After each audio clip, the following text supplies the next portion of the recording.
Dalam mana-mana masyarakat ada berlaku naik turun. Apa pun yang dibuat tidak akan dihargai kalau orang penerangannya tidak berfungsi. Apa pun masalah akan berlaku lebih banyak lagi masalah sekiranya penerangannya tidak berfungsi. Malahan kita tidak tahu apa penyakit di dalam masyarakat kalau tidak ada sistem diagnosis untuk mendapatkan punca kepada penyakit yang perlu diterokai, yang perlu dicari, yang perlu diambil, yang perlu diselidiki. Kalau tidak ada jentera penerangan yang ada dalam seluruh negara, orang mesti mendengar pandangan orang penerangan, dan inilah yang mesti kita bina sistem yang baik di dalam sistem kementerian kita.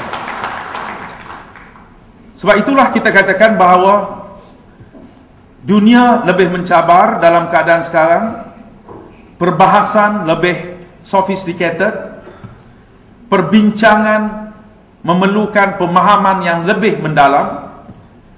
Penerangan bukan berdasarkan kepada sesuatu perkara yang boleh disampaikan secara straightforward.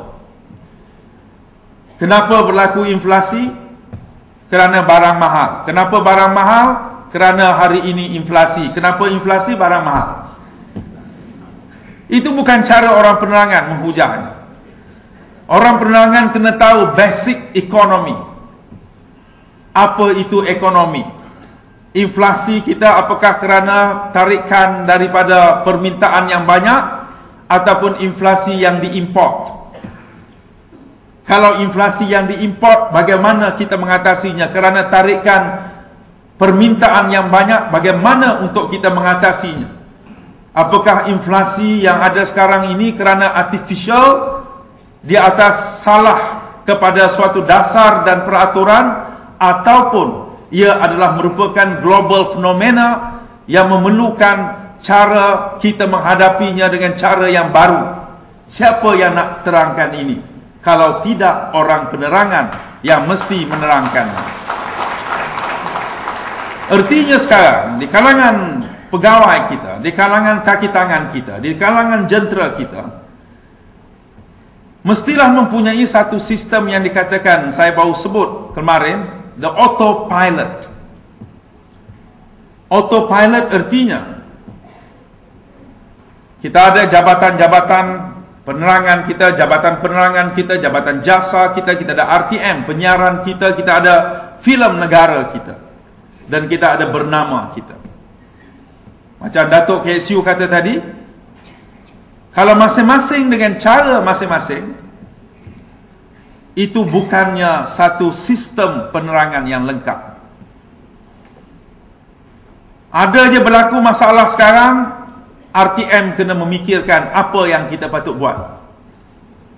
Filem negara keluarkan kapsul secara pantas, supaya minggu depan orang sudah dapat satu penjelasan cara yang termudah untuk memahami masalah.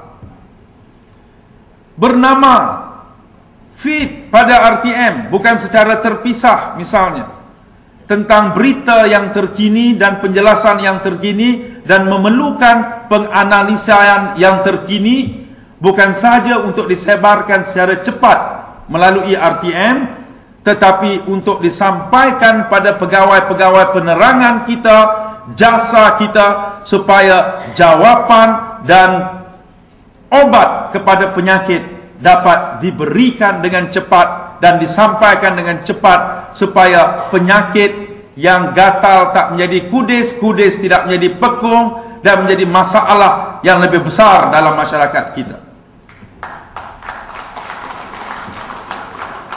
So sebab itulah bila dalam kabinet semalam, bila adanya dianggap bahawa dunia dalam menghadapi krisis dan negara kita juga menghadapi tempias kepada krisis tersebut, semua orang mengatakan we need an efficient, kita perlukan sebuah badan penerangan yang paling efisien. Dia beritahu Datuk Ahmad Syabri, Menteri Penerangan,